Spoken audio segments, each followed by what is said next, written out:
자, 수업하자. 우리가 저번 시간에 교육 행정 이론에서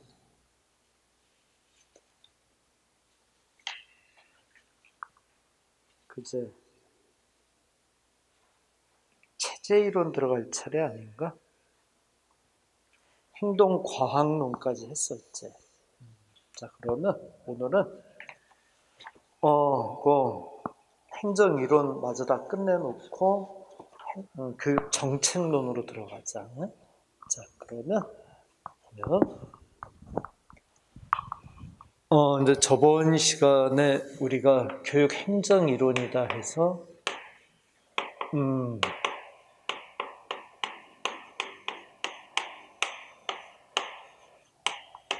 고전적 이론 했었지. 또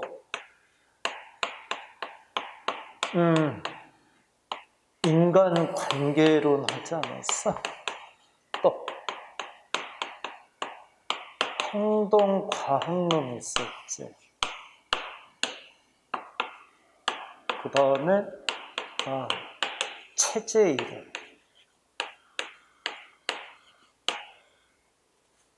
그래서 여기까지가 이제 정리됐었고, 오늘은 이제 체제 이론에 들어가서 마저 설명을 할게요, 여러분들.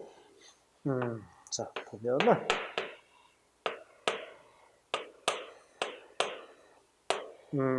자, 보충 자료를 좀 같이 펴주세요.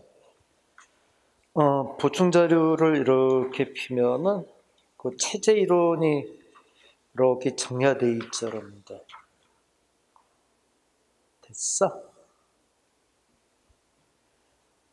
자, 여기 봐봐. 이제 체제 이론을 정리하는데, 이 체제라는 개념이 뭐지? 체제? 체제라 하면은, 여러분, 이런 의미 아니야? 하나의 집합체를 형성시키는데, 이 집합체를 구성하는 여러 가지 요소들이, 그치? 어우러져서 하나의 집합체를 만들어낼 때, 이 집합체를 체제다라고 얘기를 하는 거죠, 여러분들. 그제? 그럼 체제 이론의 요지는 여러분 이런 거야. 뭐냐면, 그러니까 교육 행정을 할 때, 그러니까 어떤 이제 구성원들의 집합적인 이 체제 속에서 하나의 이제 교육 행정의 행위를, 과정을, 그치? 가져가는 게 바람직하지 않냐, 이렇게 얘기하는 거지, 그치? 그래서 하나의 이제 덩어리로 이렇게 보고, 교육 행정을 이제 하나의, 그치? 행위로서 가져갈 때. 그래서 이제 체제 이론을, 선생님이 이제 구체적으로 한번 좀 써줄게. 옆에다 써보자. 그 보충자료 옆에다 한번 써봐, 여러분들. 학교를 사회의 하나의 체제로 보고,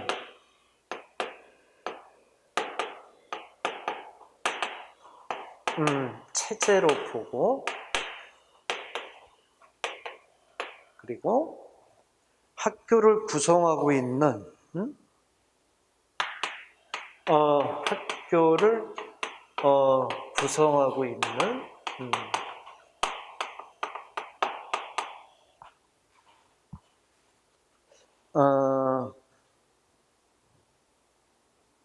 하위 체제들,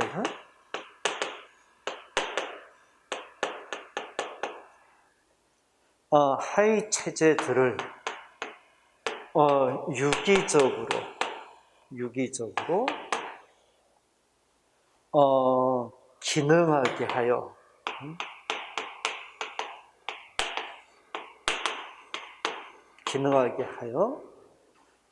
생산성을 향상시키는 것. 자, 그 체제 이론에다가 옆에다 이렇게 써봐. 이렇게.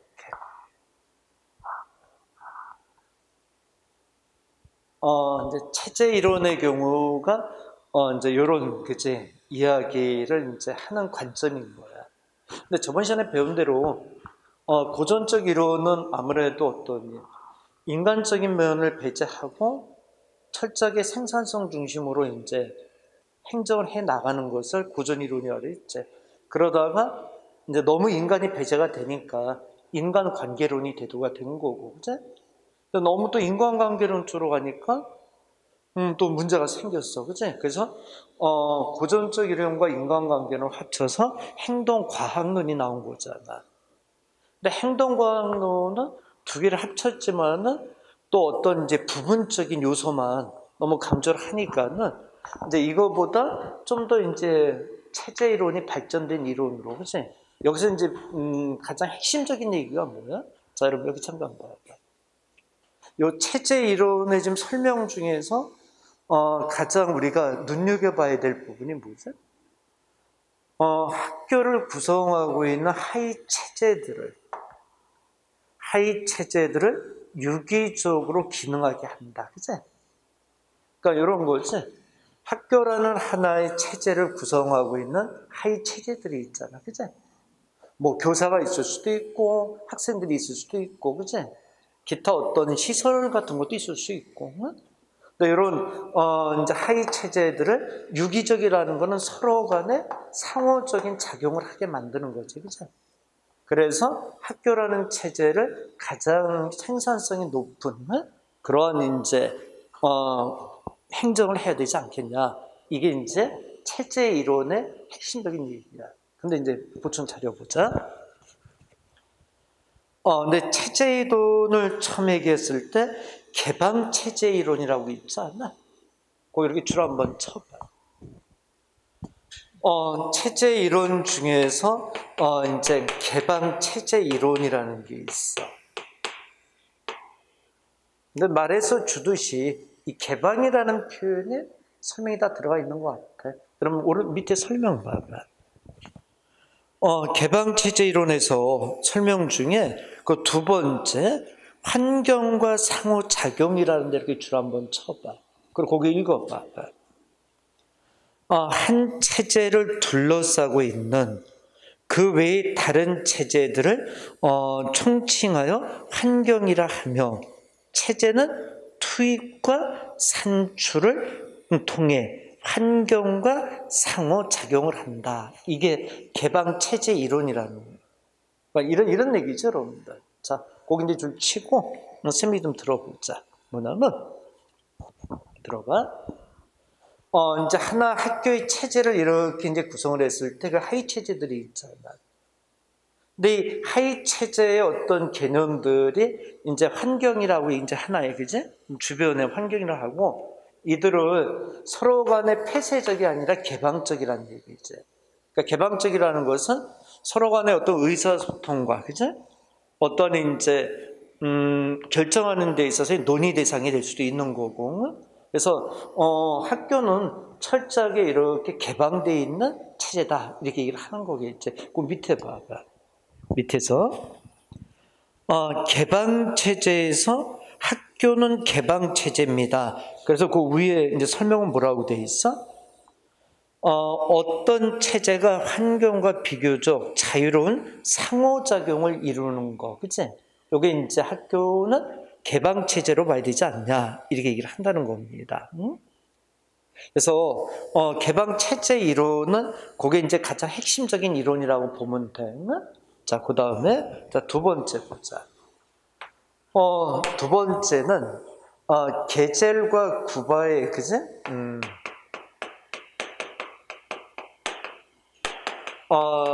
게젤과 구바의 역할과 인성의 상호작용 모형이라고 돼 있지. 자, 그럼 여기 봐봐. 여기 이제 무슨 얘기냐면은, 자, 잠깐 여기 보자. 하나의 체제가 운영되는 과정은 그 체제를 구성하는 구성원의 역할과 인성으로 이제 이루어져 있다고 그래. 네?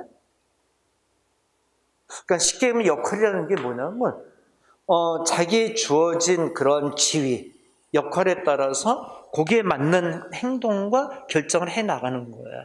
근데 인성이라는 건 뭐예요? 그 구성원이 갖고 있는 인성에 따라서 어떤 상황 판단과 일을 해나가는 걸 인성이라고 그래요. 그래서 그 밑에 그림 좀 봐봐. 그림 보면 거기 기본 입장에서 그 밑에 그림 보면 왼쪽의 역할, 오른쪽은 인성 이렇게 돼 있는데 군대 조직 같은 경우는 철저하게 역할을 중점으로 이루어져 있는 체제이지. 그치? 군대에서는 어떤 인성적인 부분에, 그치? 어떤 그런 영향이 그 조직을 운영하는 데 있어서 기준이 될 수는 없잖아. 그치? 근데 오른쪽 끝에 봐봐. 예술가 조직은 어때? 이거는, 그치? 예술가 각자의 이제 가지고 있는 인성적인 부분이나 감성적인 부분들이 작용하는 거 아니야? 근데 학교 조직은 어때? 학교 조직은 중간에 놓여져 있는 중간 입장인 거예요. 그러니까 이거죠, 여러분. 학교 조직은 들어보자. 역할과 인성이 공존하는 조직 체제로 봐야 되겠지, 그치? 그래서 역할과 인성이 상호작용하는 이러한 체제로 보는 게 학교다. 그래서 밑에 설명 좀 봐봐. 설명해서 줄 치자. 군대 조직, 예술가 조직은 그렇고 밑에 학교 조직 줄 쳐봐. 학교는 규정된 역할에 영향을 많이 받는 관료제적 성격을 띠고 있는 동시에 인성이 더 큰 영향을 미치는 전문직으로서 자율성 또한 지니고 있다. 그러니까 일반적으로 양극단에서 중간쯤에 위치하는 조직으로 이해하면 된다. 이렇게 돼 있는 거지, 그치? 맞나? 자, 그러면 이제 여기 좀 잠깐 보자. 머리 들어? 그러면 이제 계젤과 구바가 얘기한 거는 학교 행정을 해 나가는데 학교의 어떤 조직의 특징이 이러하니까 여기에 맞는 행정의 어떤 일이 이루어져야 된다고 얘기를 하는 거예요. 그러니까 조직적인, 역할적인 이런 부분도 배려해야 되고, 또 그들이 갖고 있는 인성적인 부분도 배려해서, 그치? 학교 행정의 과정이 이루어져야 된다. 이렇게 이제 계절과 구바는 얘기를 해. 자, 뒷장 넘겨보세요. 또. 그치? 그 다음에 이제 뒷장을 넘기면, 4번 보자. 계젤과 구바의 사회 과정 모형이라고 또 돼 있지, 그치? 요거는 또 이제 무슨 얘기냐면,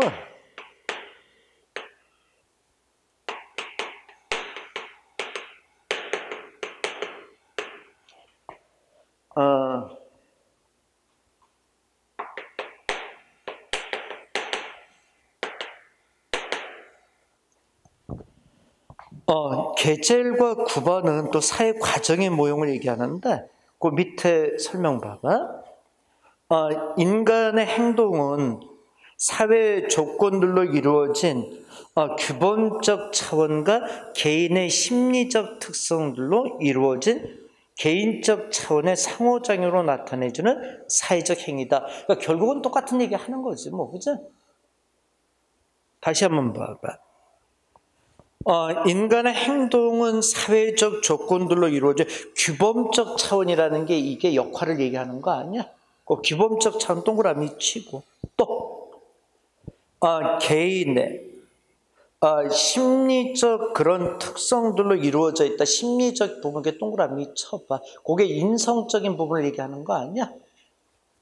그걸로 이루어진 개인적 차원의 상호작용, 그 뒤에 상호작용 동그라미 치고 요게 종합적으로 같이 이루어지는 게, 그치, 조직의, 학교의 어떤 체제의 특징이지 않냐. 그래서 사회 과정 모형을 또 이렇게 얘기를 해. 그 밑에 그림 봐봐.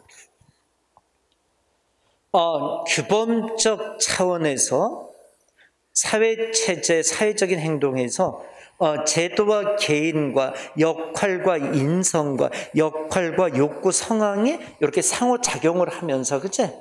서로 간에 호환적으로 소환적으로 영향을 주면서 사회적인 행동이 이렇게 이제 이루어진다는 얘기를 하는 거죠, 여러분. 그치? 사회적인 체제 안에서는 이게 이제 계젤과 구바의 사회 모형이다. 사회과정 모형 이렇게 얘기를 하는 거고요. 자, 그 다음에 4번을 좀 보자. 요번에는 계젤과 텔렌, 셀렌이라고도 하고 텔렌이라고도 해요.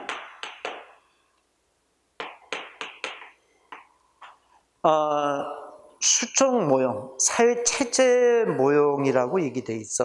그러니까 앞에 나와 있는 이야기를 수정하는 모형, 그치? 이렇게 이제 얘기를 합니다. 자, 거기는 자 밑에 쭉 내려가서 보자. 사회적 행동의 발생 조건이라는 데 봐봐. 제도가 요구하는 역할 기대와 사회적 가치가 일치되고 조직의 목표와 개인의 욕구, 성향이 일치되고 세 번째 특히 줄쳐 제도 및 집단이 요구하는 역할과 개인의 욕구가 일치됐을 때, 그치? 만족감과 소속감이 생기면서 좀 더 생산성 향상을 가져올 수 있다고 얘기하는 거지, 그치? 제도 및 집단이 요구하는 역할과 개인의 욕구가 일치됐을 때, 그치? 자, 여기 봐봐. 이게 이제 무슨 얘기냐면은, 자, 잠깐 여기 좀 보자. 계젤과 구바에서의 어떤 사회 과정 모형은, 들어봐봐. 이제, 역할과 인성의 상호작용이 돼서 학교라는 체제가 이렇게 유지 운영이 된다는 얘기를 했잖아. 근데 이 계젤과 텔렌의 수정 모형은 뭐냐면 이게 서로 간에 작용은 하는데 그 학교라는 체제에서 요구하는 게 있잖아. 그러니까 이 계젤과 구바에서는 뭐 체제의 어떤 요구에 상관없이 스스로 그들 간의 관계만 얘기를 했는데 이 계젤과 텔렌의 수정 모형은 그 체제가 요구하는 그 조건에 맞춰서, 그치? 역할과 인성이 서로 작용을 해야, 그치? 만족감과 소속감이 생겨서 생산성이 향상이 되지 않겠냐 이렇게 얘기를 하는 겁니다. 근데 그건 여러분 그럴 것 같아. 뭐냐면 학교가 예를 들어서 원하는 게 이제 이번에 성적 향상이다, 그치? 뭐 요번에 우리 학교는 뭐 서울대학교를 뭐 10명을 보내자 이렇게 이제 목표를 설정을 했어. 그러면 그 체제에서 요구하는 조건이잖아. 그게, 그치? 그러면 그 체제에서 요구하는 조건에 맞춰서 그 선생 간의 어떤 역할도 있어야 되잖아. 학생의 역할도 있어야 되고, 그치? 또 갖는 개인적인 인성적인 부분도 있었고, 뭐 나름대로 어떤 그들이 갖고 있는 인성적인 부분이 그 서울대학교에 보내야 된다는 체제 요구에 맞춰서 상호작용이 됐을 때, 그치? 만족감하고 소속감이 극대화되지 않겠냐 이렇게 얘기를 하는 겁니다. 그러니까 이쪽으로는 조금 체제가 요구하는 전제를 이제 붙이는 거지, 그치? 그 부분이라는 거 한번 잘 참고해 주시고, 근데 사회 체제에서 보면은 뭐 밑에 그림도 그래. 인류학적 차원, 뭐 규범적 차원, 조직 풍토, 개인적 차원, 생물학적인 차원, 그런 단계에서 조직 체제에서 요구하는 것들이 있을 거 아니야. 그 차원에서, 그지? 그 차원에 맞춰서 어떤, 그지? 상호작용이 이루어지면서 사회적인 행동이 이루어지는 거다. 이렇게 이제 얘기가 되는 겁니다. 자, 그 부분을 잘 개념을 잡아. 자, 내 뒷장을 넘겨보자. 넘기면 마지막으로 이제 카프만의 체제 접근 모형이라고 돼 있지. 근데 이 사람은, 이 학자는 체제 접근 모형을 6단계로 이제 구분을 했어. 그래서 문제 확인하고 대안을 결정하고 해결 전략을 선정하고 해결 전략을 시행하고 성취 효과를 결정하고 마지막에 이제 수정을 단계 6단계를 얘기했어. 그러니까 체제 접근 모형, 그러니까 그 체제의 어떤 효율성을 극대화하기 위해서 그 체제가 운영되는 과정이 이런 단계로, 그치? 이루어져야 된다. 그래서 6단계를 얘기해. 근데 크게 암기할 사항들은 아니야. 자, 여기 잠깐 여기 좀 보자. 자, 스맥이 들어. 근데 여기는 체제 체제 이론에서는 우리 공무원 시험에서는 사실 많이 터치가 안 되는 부분인 거야. 그래서 이쪽 부분에 있어서는 선생님 이제 개인적인 생각은 교육 행정 이론에서 가장 중요한 건 고전적 이론에서 제일 문제가 많이 쏟아져 들어오고, 그리고 나서 행동관론에서 조금 문제 비춰주는 형태이지, 그치? 인간관계론하고 체제 이론에서는 요런 그지 이론이 있구나, 요 정도 선에서 정리를 하는 게 맞지 않나 싶은 생각이 들어. 응? 자, 여기 좀 다시 한번 보자. 체제 이론에서는 가장 핵심적인 내용이 뭐야? 그 체제를 구성하는 하위 체제를 유기적으로 기능하게 하는, 서로 상호적으로는. 그래서 개방 체제 이론은 뭐지? 학교라는 조직 체제는 서로 간에 어떠니, 그치? 개방적으로 상호작용을 이룰 수 있다. 그래서 학교 조직의 개방 체제다라고 얘기를 하는 거고, 계절과 구바의 역할과 인성의 상호작용은 요거는 역할과 인성이 그지 같이 공존하는 조직이 이제 학교 조직이다. 근데 이제 계절과 텔레는 수정 모형은 체제가 요구하는 거에 따라서 역할과 인성이 서로 작용을 해야 된다. 이렇게 얘기를 하는 부분이야. 그래서 자, 우리가 요거는 우선 문제 하나를 좀 풀고 그 다음에 다시 한번 종합을 좀 들여다보자. 자, 보면 교재 마지막에 제시되어 있는 문제 좀 보자. 기출문제로 한 문제 제시가 돼 있는데 1번 문제에서 게젤스와 셀렌의 사회 체제 모형에 대한 설명으로 맞는 것은 이렇게 돼 있지 않아? 어느 게 맞을 것 같아? 1, 2, 3, 4번에서 답 좀 찾아봐봐.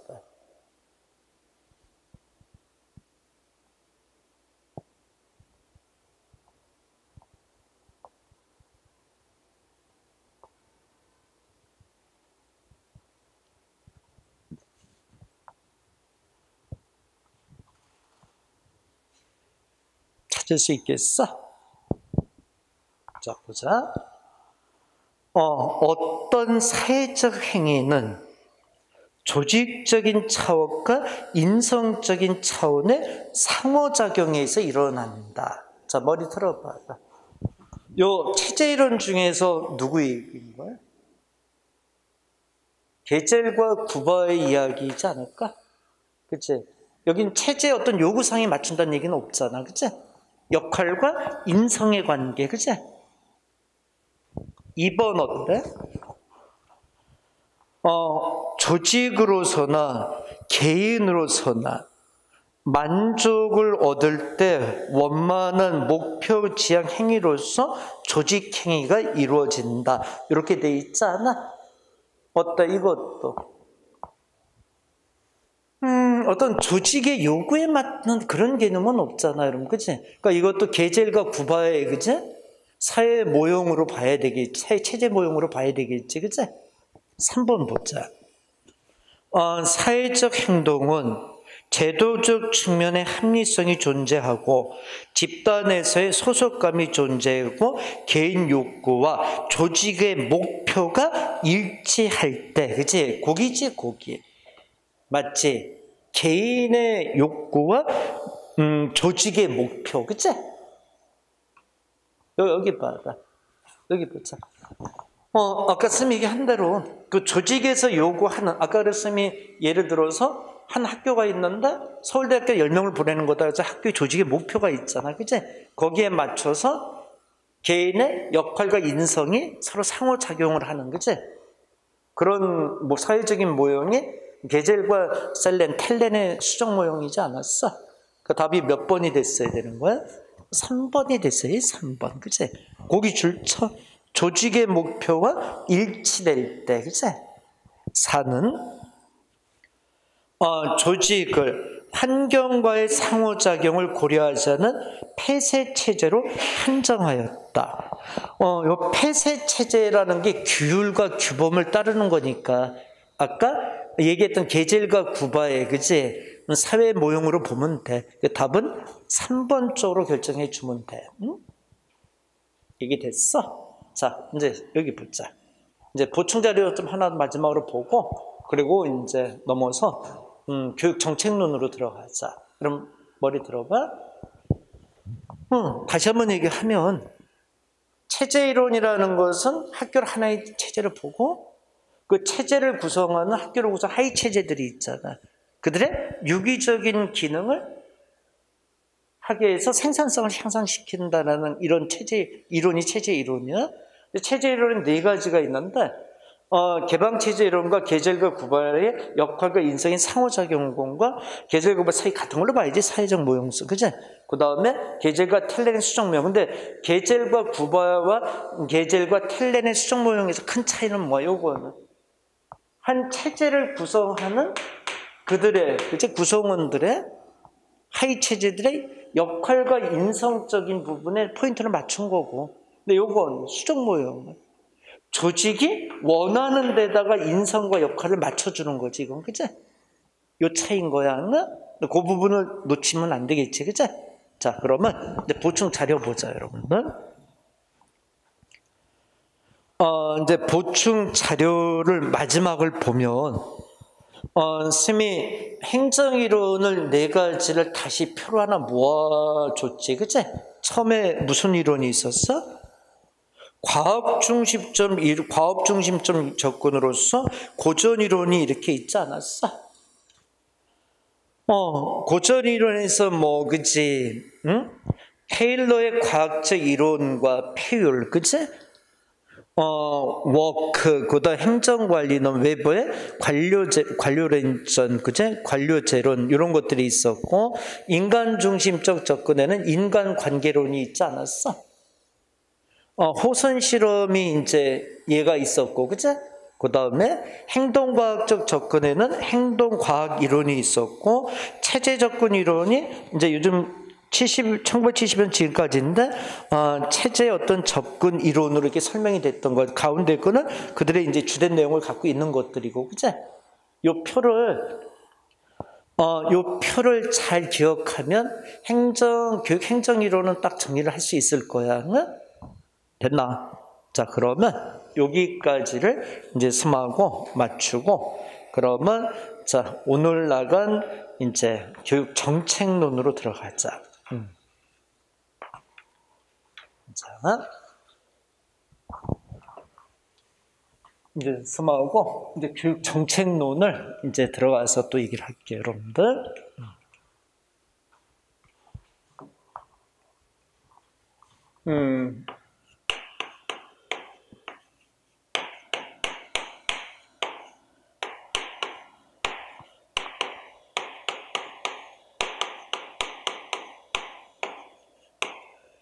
자, 여기 봐봐. 교육 행정론하고 교육 정책론의 큰 차이가 뭐죠? 교육 행정론은 소프트웨어적인 거야. 정책론은 하드웨어적인 거지, 그치? 그러니까 행정론이 학교라는 그 조직에 한해서 이루어지는, 그치? 이론을 얘기를 하잖아. 근데 정책론은 어때? 국가나 아니면 공공기관 교육청에서, 그치? 정하는 그들의 어떤 정책이 있잖아, 그치? 교재 봐봐. 어디냐면은 첫 번째 줄 한번 읽어봐. 국가나 권력에 의해서 지지되는 교육 이념 또는 이를 구현하는 국가적 활동의 기본 방침이나 지도 원리, 거기 줄 쳐봐. 국가적 활동의 기본 방침이나 지도 원리, 이게 이제 정책인 거죠. 그럼 정책, 그제? 맞나? 그러니까 국가 차원이나 아니면 교육적 차원 공공기관에서 이런 식으로 교육은 이루어져야 되지 않냐, 이렇게 이제 정하는 것들이 이제 교육 정책이라고 보면 되겠지, 그제? 그 밑에 봐봐. 두 번째 단락에서 교육 정책의 세 가지 분야가 뭐지? 교육 목표의 설정 줄 치고, 교육 활동의 조건 정비 확립 줄 치고, 교육 활동의 지도 감독, 요 세 가지 분야가 교육 정책의 분야로 보면 돼. 됐어? 자, 다시 한번 여기 머리 들어보자. 다시 한번 얘기할게. 교육 정책은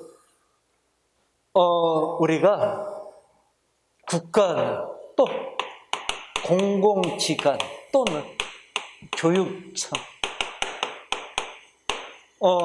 이들의 어떤 지침을 얘기하는 거지, 지침. 그치? 이게 정책론이라고 보는 게 맞지 않겠어? 자, 그러면 그 이제 밑으로 가자. 1번.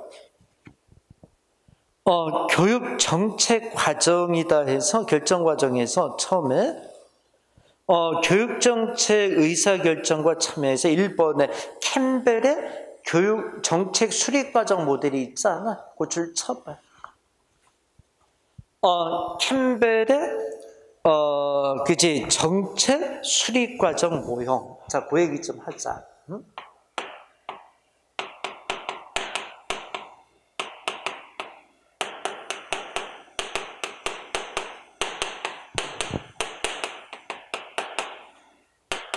자, 머리 들어. 캠벨이라는 학자는 이런 식의 어떤 지침, 정책을 정하는 데 있어서 과정이 딱 이러한 과정을 가야 되지 않냐라고 모형을 제시해. 첫 번째 단계가 뭐야? 첫 번째 단계는 처음에 기본적 힘 이렇게 돼 있어. 베이직한 프로세스 이렇게 돼 있는 겁니다. 기본적 힘. 자, 거기 체크해. 두 번째 단계가 뭐지? 우선 정리하고 다시 한번 해줄게. 그치? 선행운동이라는 이런 식의, 그치? 과정. 또 요걸 지나면은 이제 어떤 과정을 넘어가는 거냐면 정치적 활동 이렇게, 그치? 요 과정을 거쳐서 마지막에는 이제 어떤 과정? 입법화 과정이라 그러지. 입법화 과정. 자, 여러분 여기 보자. 그래서 캠벨은 이렇게 정책을 세우는 데 있어서 그 수립되는 과정을 딱 모형으로 잡아놓은 거야. 그래서 처음에 기본적 힘, 선행운동, 정치적 활동, 입법화 이렇게 돼 있는 거야. 근데 기본적인 힘이라는 게 뭐냐면 여기 들어봐. 그것도 좀 이따 줄 치자. 국민이나 일반 이제 관계자들이 어떻게 돼? 원하는 정책이 있잖아. 이랬으면 좋겠다라는 그 원하는 게 있잖아. 그치? 요구사항이 있잖아. 그게 이제 정책을 세우는 데 있어서 가장 바탕이 되는 힘이라고 얘기를 하는 거지. 그치? 어떻게 보면 기본적인 힘이라는 건 다른 말로 하면 출발점이다 이렇게 얘기를 하는 표현이겠지. 여러분. 그치? 그 밑에 봐봐.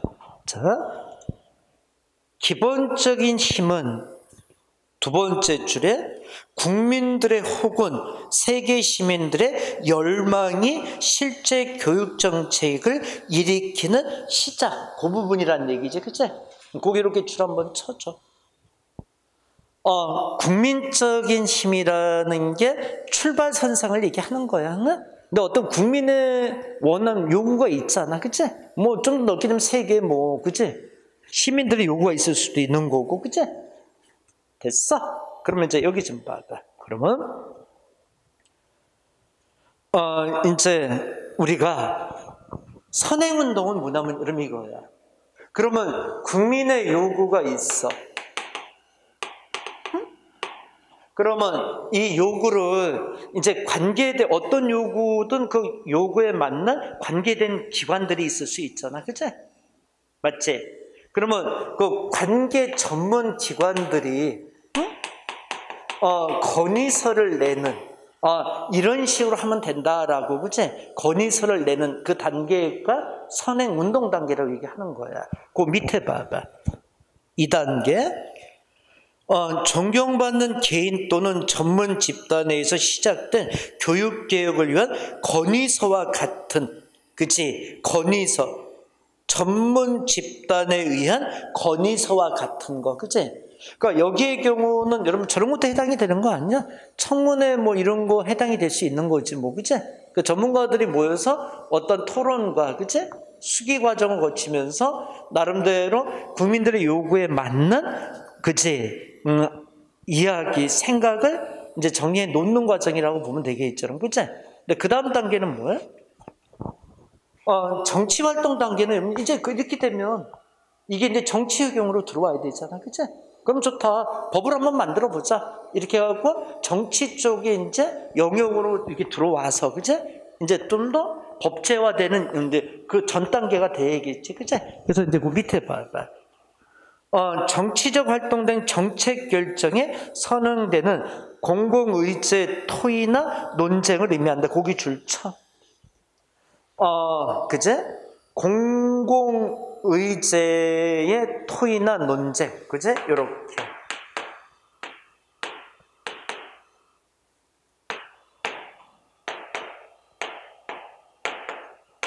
그럼 마지막에 이제 뒷장 넘겨보자. 입법화 단계는, 그제? 딱 이제 법률로, 그제? 딱 최종 단계로서, 입법 조치를 필요하기 때문에, 그제? 입법 조치의 과정을 가져가는 게 입법 단계. 그치? 자, 여기 보자.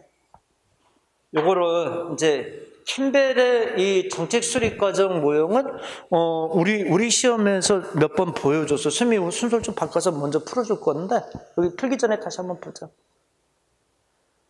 정책을 세우는 데 있어서 캠벨은 딱 모형을 제시해. 4단계로는 처음에 뭐라고? 기본적인 힘, 국민들의 어떤 요구, 그치? 두 번째, 선행운동은 뭐예요? 그 내용에 대한 전문기관의 건의서, 그치? 또 뭐 존경받는 개인에 대한 의견, 이런 것들. 그 다음에 정치적 활동은 뭐예요? 이런 거를 공공의제로 선택을 해서 토의 논의하는 과정을 얘기하는 거야. 그리고 마지막은 그럼으로써 마지막에 입법하는 과정을 얘기하는 거죠. 그치? 맞나? 자, 그러면 이거 문제를 좀 먼저 풀어보자. 자, 순서 좀 바꿀게요, 여러분들. 자, 뒷장 넘겨봐요.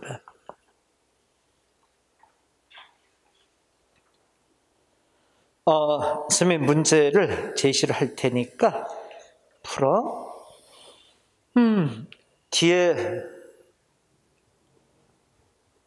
256페이지 펴봐, 여러분들. 7번 문제 답 좀 찾아봐봐. 캠벨의 정책 수립 과정 모형에서 해당되는 문제 풀고 하자.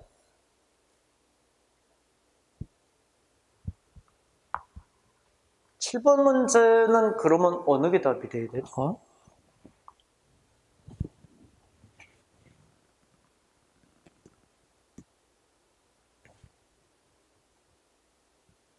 찾았어? 물어봐. 1번은 이건 무슨 과정이지? 입법화 과정 얘기하는 거 아니야? 2번은 정책 대안의 실천을 추진하고 그 결과를 사회에 평가한다. 여기 봐봐. 요거는 선생님 지금 4단계를 설명했지만 평가 단계는 사실 어디서 이루어지는 거야? 마지막 단계에서 이루어지겠지 뭐 사회, 그치? 요거 마지막 단계로 볼 수 있죠, 여러분들, 그치? 그 다음에 3번째가 뭐야? 재인 전문가 또는 전문 집단에서 교육 개혁을 위한 정치적 활동, 그치? 요 단계 아니야? 정치적 활동? 요 단계, 그치? 4번이 뭐야? 한국교육개발원 또는 한국교육과정평가원 같은 전문기관이 보고서를 작성한다, 그치? 요게 선행운동 단계 아니에요, 요게? 맞지? 4번이 답이 되겠다. 5번은 뭐지? 전국적이나 세계적 규모에 발생하는 중요한 정치적, 경제적, 사회적 운동. 이 운동이라는 게 요구사항을 얘기하는 거잖아, 그치? 그러니까 이거는 기본적 힘, 여길 얘기하는 거지, 그치? 그러면 이게 정확하게 순서가 되면 어떻게 되는 거지? 불러봐. 5번, 4번, 3번, 1번, 2번 이렇게 이루어진다는 거지, 그치? 맞지? 그래서 캠벨의 정책 수립 과정 모형을 얘기해. 자, 한 번 더 해봐. 자, 뒷장 또 넘겨봐. 캠벨의 이 정책 수립 과정은 문제를 내더라고. 자, 8번 문제 또 한번 체크해봐.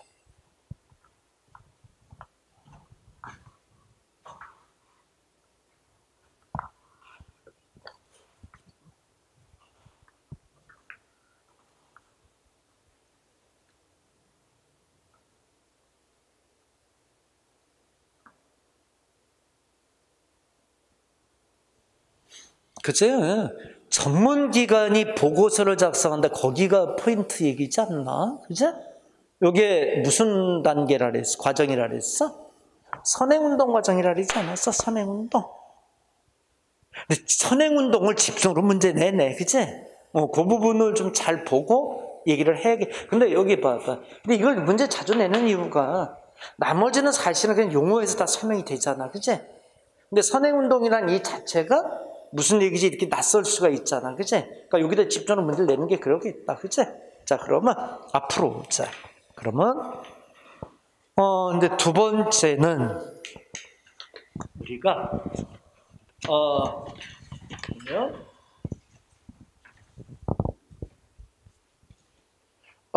호의와 타터의 의사결정이다라고 돼 있잖아. 자, 요 얘기를 또 쌤이 이제 잠깐 얘기를 해줄게. 자, 보자.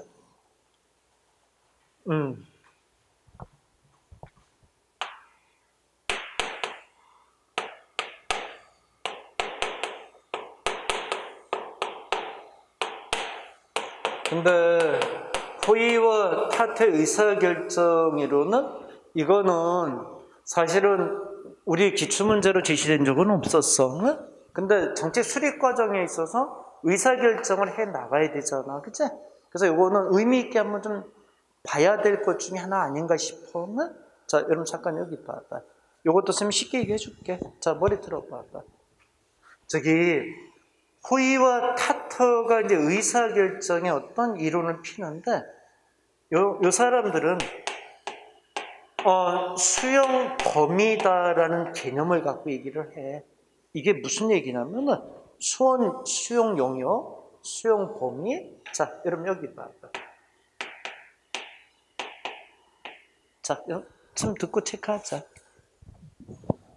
수용이라는 건 이제 받아들이는 거잖아. 저기 조직원들이 위에 상사가 결정을 내려. 그러면 이 조직원들은 상사의 결정을 그냥 무조건 수용해. 뭐 생각도 없고 뭐 그것도 없어. 뭐 윗사람이 시켰으니까, 그죠? 이게 그냥 수용해. 이런 거를 수용 영역 내에 있다라고 그러는 거야. 그 수용 영역 내에 있는 거잖아, 그치? 근데 우리가 상사의 결정에 대해서 자신의 의견을 개진해서 자신의 생각을 이렇게 피력해서 그런 생각을 가진 결정 과정을 수용 밖에, 영역 밖에 있는 결정인데 이렇게 얘기해. 수용 영역 안과 밖이 무슨 얘기인지는 알겠어? 그럼 교재 봐봐. 자, 중간에 수용 영역이다라는 것이 있잖아. 그치? 거기 딱 줄 쳐봐. 수용 영역. 그 수용 영역이라는 게 뭔지 그 뒤로 쌤이 이렇게 설명해놨지? 읽어봐. 구성원이 의사결정 결과에 대해서 아무런 관심이 없어 상급자가 어떤 결정을 내리든지 아무런 의심 없이 그 결정을 받아들이는 영역을 수용 결정 영역 내에 있다고 얘기를 하는 거야. 맞게 알아듣겠어? 그 밑 뒤에 줄 치자. 행정가는 의사결정의 사안이 수용 영역 내에 있는 사람에 대해서는 교사들을 의사결정에 참여시키지 않고, 왜 참여시키지 않지? 그냥 이게 따라오는데 뭐, 그죠? 이렇게 하자면 그냥 따라오는 사람들 뭐 의사결정 참여시킬 필요 없잖아, 그죠? 또 수용 영역 밖에 있는 사항에 대해서 참여시키는 것이 효과적이다. 거기 줄 쳐봐, 그죠? 맞나? 자, 여기 잠깐 봐봐. 자, 스마트 얘기 잠깐 해. 그러면 정책을 세우는 의사결정 과정에서 관심이 없고 어떤 본인의 생각을 안 내놓는, 그치? 그런 내용의 어떤 정책 결정을 할 때는 굳이 교사들을 그치? 행정가들은 포함시킬 필요 없잖아. 근데 관심이 있고, 그치? 의사표현을 하는데 그건 포함시켜야 되지 않냐? 이런 얘기를 하는 거겠지, 그치? 당연한 얘기 하는 거 아닌가 싶다, 그치? 그리고,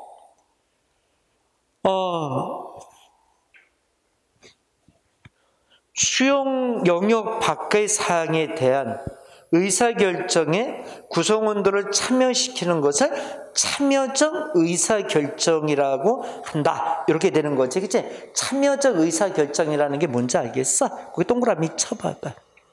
참여적 의사결정. 자, 여기 보자. 참여적 의사결정이라는 게 뭔지 알겠지? 이건 뭐죠? 수용 내에 있는 사람들은 참여시킬 필요 없잖아. 그치? 수용 바깥에 있는 사람들은 참여시켜서 정책 결정해야 되잖아. 그때 그거를 참여적 의사결정이라고 얘기한다라는 거죠. 그치? 맞나? 자, 밑에 표 좀 봐봐. 표 좀 보자. 상황에 따른 참여 방식에 대해 살펴보자. 먼저 표로 도식하겠다 해서 이제 그 표 좀 잘 봐. 왼쪽에 하급자들은 전문 지식을 갖고 있는가? 예, 아니요. 그 다음에 오른쪽은 하급자 개인적 이해를 가지고 있는가? 예, 아니요. 자, 첫 번째 상황 좀 봐봐. 첫 번째 상황은 어떤 상황이야? 지식도 있고 이해도 하고, 그죠? 요 단계가 상황 원 단계잖아, 그죠? 맞아? 보충 자료 좀 봐봐. 자, 보충 자료 같이 펴봐봐. 호의와 타터의 의사결정에서 상황 원이 어떤 상황인지 알겠어, 그게? 일단 거기 접수됐어? 어떤 상태야? 하급자가 전문적 지식도 있고 이해도 하는 관계, 이 상태인 거야. 그러면 그 밑에 봐봐. 민주적 상황이 있고 갈등적 상황이 있다는 거. 이 상황 원에서는 자, 여기 보자. 자, 머리 들어봐. 표를 이렇게 그렸을 때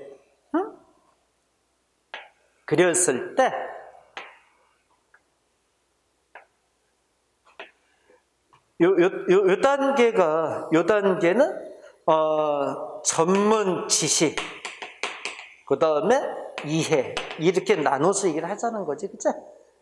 그래서 우리가 여기는 yes, 여기는 no, 그 다음에 여기는 yes, 여기는 no, 이렇게 잡아놓고 그림을 그려보자는 거지.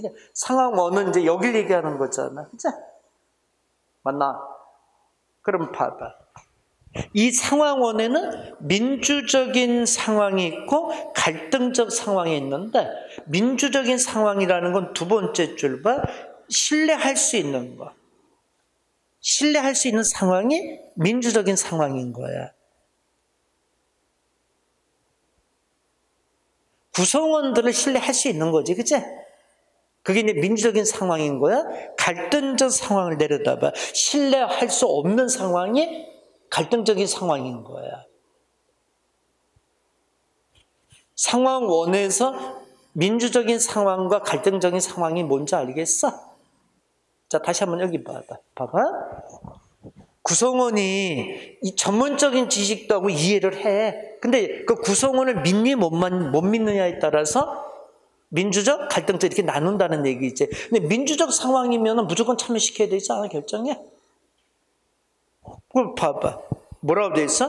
구성원들의 적극적인 참여 유도해야지, 그죠? 거기 딱 줄 쳐봐. 무조건 그거는 참여시켜서 해야 되지 않나? 근데 갈등적 상황은 어때? 요건 무조건 시킬 거나 믿지를 못하잖아, 그치? 신뢰가 없는 거니까 제한적으로 참여시킨다고 얘기하는 거지. 이해됐어? 상황 2는 뭐야? 자, 다시 교재로 와봐. 상황 2는 전문적인 지식은 있대 이해를 못하는 이런 상황인 거야. 그거를 전문가 상황이라고도 얘기를 해. 됐나? 전문가 상황으로서 우리가 개별적인 자문을 하는 단계 줄 쳐봐. 전문가 상황, 개별적 자문 그렇게 줄 치고, 세 번째 상황은 전문적 지식은 없대 이해를 하는, 그제? 이해관계자 성립 상황이라고 그래. 보충자료에서 집단적 자문을 하는 거야. 마지막 비합리적인 상황이 네 번째 단계인데 전문적 지식도 없고 이해도 없고, 그제? 그런 상태야. 이거는 의사결정을 일방적으로 그냥 결정해서 전달하는 수밖에 없죠. 그제? 알지도 못하고 관심도 없고, 그제? 이해도 없고, 그러면 이거 그냥 무조건 정해서 전달해야 되지 않냐는 거야. 맞나? 그래서 의사결정 상황을 이렇게 네 가지로 선택을 해서 호의와 타토는 거기에 맞는 상황의 결정을 해야 된다라고 얘기하는 거지, 그치? 정책 결정도 이 상황에 맞춰서 하라는 거지. 어느 상황인지, 그치? 자, 머리 들어보자. 보자. 정책을 결정하는 데 있어서의 의사결정, 그치? 수용 영역 아니냐 바뀌냐 요거에 따라서 1, 2, 3, 4단계 쭉 나누고 있다는 거, 그치? 상황 1, 2, 3, 4, 그치? 맞나? 그래서 호이타터의 의사결정론도 요거는 한번 시험 문제, 요건 문제는 없지만 여러분 한 번은 좀 하고 체크하고 넘어갔어야 될 부분이야. 자, 이제 그 다음에 보자. 뒷장 넘겨서 3번에 노예의 교육 정책 구성이라고 돼 있지 유형이라고 돼 있지 않니? 자, 요거는 잠깐 쉬었다가 서마 또 이어쓰고 얘기하자.